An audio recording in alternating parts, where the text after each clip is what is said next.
temporada de 2018 da MotoGP chegava ao circuito de Assen, nos Países Baixos, com Marc Marquez dominando a tabela e já deixando claro para todos de que a conquista do seu 5º título na divisão principal do Mundial de Motovelocidade seria questão de tempo. Até a categoria das duas rodas desembarcar no autódromo conhecido como Catedral, Marquez era o líder com 115 pontos, seguido dos dois pilotos da Yamaha, Valentino Rossi com 88 e Maverick Viñales, que tinha 77 pontos.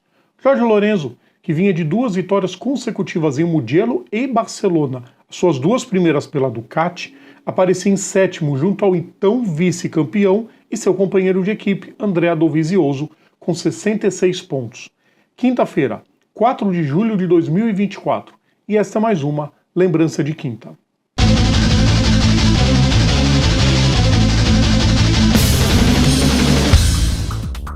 Salve a todos os nossos ouvintes, salve a todos os nossos seguidores, sejam todas e todos bem-vindos mais uma vez. Eu sou o Rodrigo Vilela e está começando mais uma lembrança de quinta. Hoje é dia de TBT, é dia da gente recordar mais um momento clássico das pistas. Antes de começar, o pedido de sempre: deixem um like nos nossos vídeos, compartilhem nosso conteúdo, inscrevam-se no nosso canal e ativem as notificações. Você sabe que isso ajuda demais a gente. Embora fosse o vice-líder na tabela, Valentino Rossi não conseguia mais acompanhar tão de perto o ritmo de Marquez e de sua Honda, mas ainda assim era um postulante à vitória em terras neerlandesas. Afinal, foi lá que no ano anterior ele conseguiu sua última vitória na carreira. Os treinos, como de costume, na pista foram bem equilibrados, e mesmo que Marquez tivesse garantido a pole, a promessa era de uma corrida equilibrada. A primeira fila teve Cal Crutchlow em segundo, com Rossi ao seu lado. Logo atrás, Dovizioso e Viñales tiveram Alex Rins entre eles. Lorenzo era o 10º na grade, mas isso foi apenas um detalhe. A largada do tricampeão foi uma das maiores da história das duas rodas. Antes de chegar na curva de Strubben, Lorenzo já era o 2º, e antes de completar a primeira volta, ele deixou Marquez para trás. Uma pintura, mas é claro que a corrida não acabaria ali. Rossi era o 3º e iniciou um ataque a Marquez, enquanto Crutchlow despencou para 5º. Com 25 voltas ainda para percorrerem, poupar pneus podia fazer uma grande diferença. Marquez voltou à ponta na Ramshoek, ponto nem tão indicado para ultrapassar, mas o piloto da Moto 93 adora fazer isso. Lorenzo não se deu por vencido e retomou a liderança na volta 3, e no S final foi Rossi quem deixou Marquez para trás. Os 8 primeiros estavam grudados entre si e deram início a uma disputa histórica. Valentino quase enfiou sua moto na traseira de Lorenzo, mas ambos se mantiveram de pé. O problema foi que Rossi enfrentou momentaneamente uma pequena queda de rendimento por causa do toque. Em uma prova equilibrada ao extremo, isso fazia a diferença. Na 7ª volta, tanto Marquez quanto Dovizioso passaram pelo italiano, enquanto Viñales se recuperava e já era o 6º. Andrea não esperou muito tempo atrás do líder do campeonato e tomou logo o 2º posto, mas perdeu logo em sequência na saída da De Strubben. A troca de posições era frenética e Rins também deixou Rossi para trás. E logo ao abrir a 9ª volta, o piloto da Suzuki subiu para 3º. Dovizioso retomou a posição de pódio, tentou pressionar Marquez e caiu de novo para 4º. E antes de completar a volta 11, foi Rossi quem o ultrapassou.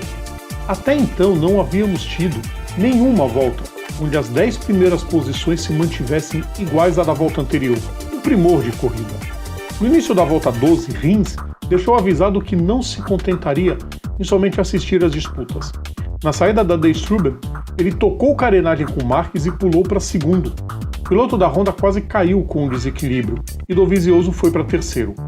Uma volta depois, Marquez deu troco em Rins na mesma curva, enquanto Dovizioso foi para cima de Lorenzo em busca da liderança e conseguiu na abertura da volta 15.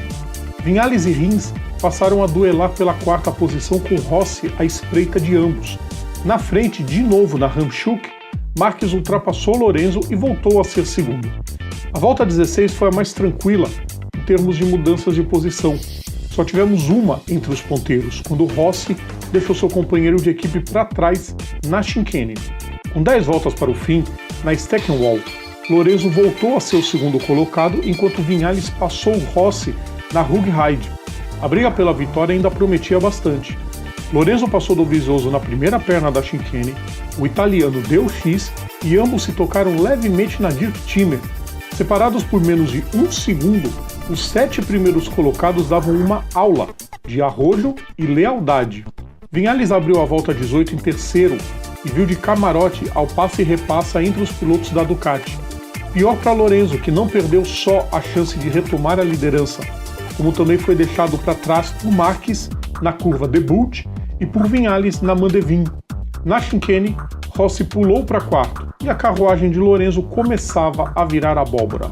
Com 8 voltas para o fim, Maverick deixou Marques e Dovizioso para trás e se tornou mais um dos líderes da prova. O espanhol da Honda o acompanhou e passou Andrea, no instante que Viñales quase caiu na Dukersloot. Marques se aproveitou e retomou a ponta na abertura da 20ª volta. De novo o espanhol da Yamaha balançou na mesma curva da volta anterior, mas ele se manteve na pista, colocou de lado com o piloto da Honda, ambos se tocaram e Maverick arriscou tudo na debut. Ambos perderam o controle e foram para a área de escape, dando a liderança para Dovizioso e o segundo lugar para Rossi. Marques conseguiu voltar bem em terceiro e viu Rossi virar líder mais uma vez na chicane. Não durou nem a reta dos boxes e Andrea já estava na frente de novo.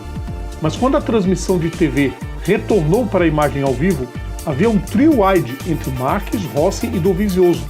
O líder do campeonato era líder de novo, com Maverick de volta à disputa. Faltavam 5 voltas e nada estava definido. A 3 voltas da bandeirada, Marques começou a abrir uma pequena distância, que acabou ficando maior porque tanto Dovizioso quanto Rossi foram ficando para trás. Ambos duelaram pela segunda posição, mas Rossi errou a freada da Harpot e despencou para sexto. Viñales passou os dois, pulou para segundo e na Daystruben, Rins subiu para terceiro. Marques já tinha aberto mais de 1,5 segundos àquela altura e rumava para a vitória, enquanto Viñales e Rins disputavam ferozmente o segundo lugar. O espanhol da Suzuki tentou na chicane e parecia questão de tempo. Com sucesso, ele esperou a Hamschuk na última volta, deixou o compatriota da Yamaha para trás e confirmou a segunda colocação. A vitória já era de Marc Marques, com mais de 2 segundos de vantagem sobre Rins. Quem não viu a prova acharia que foi mais tranquilo, mas esta é até hoje considerada uma das maiores corridas da história da categoria, com um sem número de trocas de posições e de líderes. Dovizioso e Rossi fecharam o top 5, seguidos por Crutchlow e Lorenzo. Johan Zarco, Álvaro Bautista e Jack Miller completaram a lista dos 10 primeiros. Marques ampliou ainda mais a sua vantagem na tabela de pontos, com 140 contra 99 de Rossi e 93 de Viñales. Depois veio mais um triunfo dele em Sachsenring, com outros 3 pódios seguidos em Brno, Zertweg e Misano, em provas vencidas por Dovizioso, Lorenzo e de novo Dovizioso, que àquela altura se colocava forte para ser vice-campeão novamente, porque o título já tinha dono. Com mais 3 vitórias seguidas em Aragon, Buriram e a que selou o caneco em Motegi, Marques levou o 5º título, restando ainda mais 3 provas pela frente, e no ano seguinte viria ao 6º caneco, igualmente de forma dominante. A luta pelo 7º título segue forte até hoje, agora pela Ducati.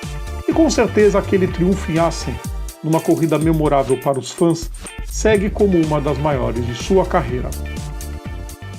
Que atire a primeira pedra quem não torceu para o Marc Marques cair naquela disputa com o Maverick Viñales. Todo mundo acha o Marc Marques um gênio e é natural do esporte a motor a gente torcer contra o que está dominando, justamente para ter alguma graça nas competições. Sempre foi assim, sempre vai ser assim, e não é nenhum demérito, não é nenhuma maldade com os pilotos que dominam. A gente apenas quer ver graça no negócio. Mas essa vitória do Marques foi esplêndida, tanto pela corrida em si, que foi uma corridaça, quanto por ele ter resistido aos toques, às escapadas, com a cabeça tranquila para buscar a primeira posição. Depois que ele assumiu a primeira posição, Dovizioso e o Rossi começaram a ficar e segurar um pouco o restante, ele abriu distância e venceu de forma magistral. Foi uma das vitórias mais gigantes do Marques, e olha que se puxar pela lista, a gente acha um monte de corrida genial dele. Gostaram dessa lembrança, né, pessoal? Essa tá listada como uma das 10 maiores corridas da história do Mundial de Motovelocidade pela própria categoria. Então é uma corridaça e tinha que estar aqui. Semana que vem é a vez de mais um personagem para a gente relembrar. Lembrança de quinta volta daqui a 2 semanas. Lembrando sempre, todo o nosso conteúdo está no YouTube, está nas plataformas digitais, ou então assinando o nosso feed, is.gd/programa Papo Veloz. Sigam também nossas redes sociais, procure a gente por PGM Papo Veloz. Amanhã é dia de aquecimento, a partir das 9 da noite a gente espera vocês, pessoal. Grande abraço a todos. Tchau.